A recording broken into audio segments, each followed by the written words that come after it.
we will live a mysterious story with a tragic ending. This story is taken from Reddit. Before we start, subscribe to the channel and activate the bell button to receive everything that is terrifying. Nobody bats an eye when the old get sick. It's the way of the world after all. You're born, slowly grow old, and you die. Sure, people will mourn. A few people may even weep at your funeral. And if you're lucky, someone will lay an occasional flower on your headstone. But when the young die, that's a completely different story. My little cousin Olivia was only 6 years old when she fell down the stairs of her 2-story house. The fall had snapped her neck somewhere along those 15 fateful steps. It was her mother who had found her tiny body. I could only imagine the horror she felt when her eyes met the sight of little Olivia's neck at a 90-degree angle. The thought made my spine shiver. My Aunt Lizzie now sobbed uncontrollably as we sat in the little chapel. Olivia's casket opened for the few people who knew her in life to come and say goodbye. If Olivia had died an old woman, the chapel might be overflowing, but in 6 short years, she had not made many connections in her brief life. While many relatives were present, only a handful had come to know Olivia as well as I had come to know her. I had been her designated babysitter for many years. Her little lungs drew breath, so my heart shattered when I got the news. My Uncle Jesse spoke for his daughter in our hour of suffering. Olivia was a cheerful, energetic, and playful little kid. Her enthusiasm for life brought joy to anyone in her vicinity. Life can be cruel, unjust, and inhumane, but it is not our place to judge the work of the man upstairs. When it's your time, when he calls you up, when God needs you back, we can only heed back. Olivia was too precious for this world. I believe our Heavenly Father knew that. That is why I can smile knowing that my little girl is in a better place. I don't know how he could be so calm and composed while talking about his recently departed daughter. She wasn't my daughter, and even my voice cracked whenever I spoke her name. He must have had a heart of stone, I thought to myself. Who am I to judge how someone mourned the passing of their little girl? After all, we are all different. Those who wish to say one last goodbye to Olivia, please do so now. The casket will be closed in a few short minutes, the funeral director informed. The rustling of a few people standing sounded over my Aunt Lizzie's sobbing. I didn't want to go up and see Olivia's body in that state, but my aunt clutched my arm and pulled me with her for moral support. How could I refuse? The line leading up to the casket began to thin, and soon we were faced with little Olivia's peacefully sleeping face. She wore a pristine white dress that seemed to blend with the casket's padding. Her satin black hair created a deep contrast with the casket's insides. Her skin looked cold and glazed over. Aunt Lizzie's head dropped onto Olivia as she gave her little girl one last worldly embrace. Why, Lord, why tears streamed down onto Olivia's dress, darkening some of the areas where they soaked into the fabric. I comforted my aunt and could not help but shed my tears as well, the memories of little Olivia replaying in my mind. Olivia. Oh, Olivia, my aunt cried. I looked down at Olivia's sleeping face, never expecting her to react to her mother's calls. Olivia. My Olivia, as the last of her name left her mother's mouth, her eyes snapped open, thrusting my heart into the pit of my stomach. My eyes instantly dried up in my terror. Then Olivia's pupils trained their gaze on me. I wanted nothing more than to scream, but as I opened my mouth, the sound never managed to bypass the lump in my throat. I let my Aunt Lizzie go, taking a step backward in the process. Just then I knocked into someone. My head shot around to see my Uncle Jesse looking at his daughter's face, unfazed by her soulless stare. He then looked at me with an expressionless face and gave me a smile of pity before returning to his daughter's facade. I shot back around to look at Olivia, but was once again met with her peacefully sleeping expression. What the fuck, I thought to myself. Olivia was just, I must have imagined it. It must have been my imagination. What other explanation could there be? My uncle's cold hand snaked across my shoulders in an attempt to comfort me, and it did, before he whispered in my ear. It will be our little secret. You will tell no one of this. For the rest of the funeral, I was in a state of constant shock, trying to make sense of the situation, but never could. It had been a week since Olivia had died. They had pumped her body full of embalming fluid, and I'd even read over the coroner's report. A complete evisceration of the C1 and C2 vertebrae, resulting in a complete severance of the spinal cord. Pronounced dead at the scene. There was no way Olivia could still be alive. Absolutely no way. Those words played in my head as the first few pails of earth began to blanket her coffin. but my resolve was constantly questioned by Uncle Jesse's 1,000-mile stare from across the freshly dug hole. There is no way Olivia is still alive. My Aunt Lizzie continued in her emotional state long after Olivia had died. It's not hard to imagine given that Olivia was an only child.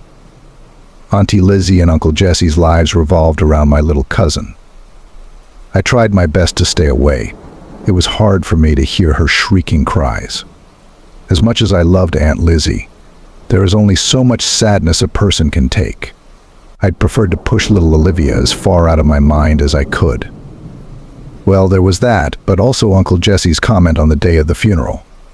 I tried to dismiss it as it being a part of my imagination, but no matter how hard I tried, his words were as clear as that day they tickled my ear. It will be our little secret.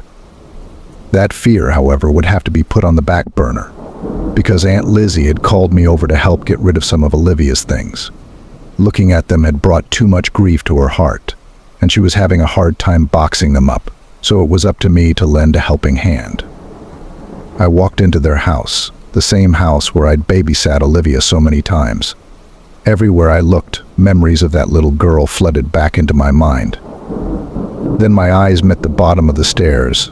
I couldn't help but imagine her little body sprawled out on the hardwood floor. A door creaked open, and I jolted in my uneasiness. It was Aunt Lizzie stepping out of the master bedroom, situated on the first floor. Her eyes were puffy, she'd been crying, and she attempted to compose herself before, greeting me with a warm smile. Our conversation was brief. She'd only given me instructions on what to box up. To my surprise, her instructions were to get rid of everything but Olivia's twin bed. She disappeared into her bedroom, and I thought I heard her faintly sobbing through the door. I trained my eyes on the top of the stairs, precariously stepping around where I'd imagined Olivia drew her last breath. There was a sense of apprehension as I reached the second floor, and I swore the air was colder as my foot graced the last step. But I pushed it out of my mind as I plunged myself into the task at hand. There was a lot to box up. About an hour into my work, I saw my breath condense in front of my face. The air temperature had plunged drastically. I felt my skin pimple and goose flesh, not because of the cold, but because a familiar figure graced the edge of my eye. Standing in the corner was a little girl wearing a white dress. Olivia. Her skin was no longer the same color as the day the casket's lid fell on her restful face. It was pale, icy, and cold. The mortician had done a fantastic job of styling her hair, but it now draped over much of her face in an unkempt way. She lifted her head, but before it could reach its full extension, it slumped over with a loud crack. Likewise, her cervical spine now pointed to the ceiling as it poked through the skin on her neck. Her head may have been resting on her shoulder, but her eyes looked at me with the same intensity as the day I swore I saw her open them, while she lay in that tiny little box. I fell onto her bed, cowering backward until the drywall caressed my rear. Our eyes jousted there for what felt like hours. In reality, it was only seconds. Little Olivia raised a jagged finger, pointing to her nightstand beside her bed. I was too fearful to let go of my knees that were pressed up against my chest, but Olivia did not waver. She stood there steadfast, her eyes planted on me, her finger gesturing at the nightstand. I wasn't going to be let go until I investigated whatever she needed me to see. I cautiously unfurled myself out of my beetle position and crawled my way over to the first drawer, pulling it out while making sure Olivia wasn't going to jump on me. Inside were many of Olivia's crayon drawings. Many were family portraits, and some I'd even helped draw myself on the many nights I babysat. But as I flipped through the pieces, they became less wholesome and more strange. There was a stick figure of a little girl crying, a pair of eyes peering at the girl through the door. A drawing of a man, evident in the stick figure, touting a beard covered in blood. I'm pretty sure it was my Uncle Jesse. And a picture that made my heart sink. The little stick figure drawn girl crying in a corner as a mommy and daddy fought. I looked over at Olivia, but her finger had not been lowered. I flipped the page one more time and was met by a drawing of Uncle Jesse caressing a little girl with her head flopped over to the side, the mommy stick figure off to the side weeping. I looked back over at my little cousin as her finger finally lowered. "Did Uncle Jesse do this to you?" I questioned, but she made no gestures. I returned my eyes to the drawing. It must have been, I thought to myself. That would explain why Uncle Jesse was acting so unfazed at the funeral, and why he didn't want Olivia coming back from the grave. "So she came to you too, huh?" My head swiveled to the bedroom door. It was Uncle Jesse, standing there as I held Olivia's testimonial in hand. I looked at the corner where Olivia once stood, but she was gone. "Yo, you. You killed Olivia," I quivered. "No, McKenna, it's not like that. Let me explain." I inched back to the far edge of the twin bed, ready to run at a moment's notice. What do you mean she came to me too?" I questioned. "McKenna, calm down, let me explain. I need to tell someone about this. I don't know what to make of it." He stepped to me, outstretching his hands. "I have to get out of here. I know what he's done. I'm next," I thought to myself. As soon as a large enough opening presented itself, I darted behind Uncle Jesse, out of the door, down the stairs, and out of the house, all while looking over my shoulder, but Uncle Jesse never gave chase. I was numb the whole ride home, reliving all the encounters I'd had with Uncle Jesse throughout the years. He loved Olivia so much. How could he do such a thing? I don't even know how I made it home in that condition. It's as if I made it home on instinct, but as my tires came to a halt in my driveway, I remembered. Aunt Lizzie was still in that house with that monster. I had to warn her. Before I could get to my phone, it rang. "The caller ID," said Aunt Lizzie. Had he gotten to her already and was calling to taunt me from her phone? How could I be so stupid I left her behind to die? I carefully lifted the phone to my ear and answered the call. "He's dead. Your Uncle Jesse is dead," my Aunt Lizzie cried through a mountain of gut-wrenching tears. A few weeks had passed and I'd decided to move in with my Aunt Lizzie. She was all alone in the world now. I was the only family she really had left. She wouldn't eat. She wouldn't speak. She just sat there looking at some random wall. It didn't help that the world had this strange sense of irony. You see, my Uncle Jesse had fallen down those same steps as Olivia, and in the same gory fashion, his neck snapped like a twig. I felt there was some poetic justice in how it all happened, but I wished it wouldn't have affected Aunt Lizzie so much.